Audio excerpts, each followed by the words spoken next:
Okay, and then the other ones I want to talk about are not as hands-on with the education, but I still wanted to walk you all through it.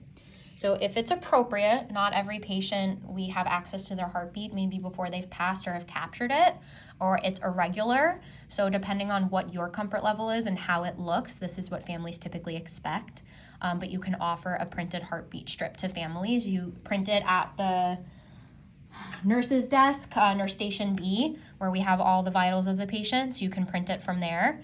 And then we have these glass bottles in our PICU bereavement cabinet that you can print and just literally place in here and give to the family. Something else you can do with this jar is actually do a lock of hair. And so for some families, depending on the age of the patient, this could be the first time they even ever give their child a haircut. So just being mindful that sometimes this can be cultural for families, but you're always welcome to offer it. You can have them pick out a piece. Sometimes it's actually better to take a piece that seems a little bit matted because the hair will actually stay together, and you can put it in here. Something else that Child Life can do with the hair is if you took a sample of it and either wanted to keep it in here for safekeeping or put in a Ziploc bag or one of the lab bags, we can actually make keychains or like jewelry boxes out of the hair. So typically we would only offer this if it's a Child Life specialist doing the memory making, but if you know this is something the family would want, feel free to offer it.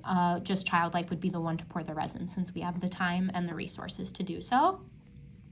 And then the last thing that we can offer only if music therapy is present, so typically that's only Monday through Friday, and again, maybe not appropriate if the heartbeat is irregular or if the patient has struggled with keeping a stable heartbeat.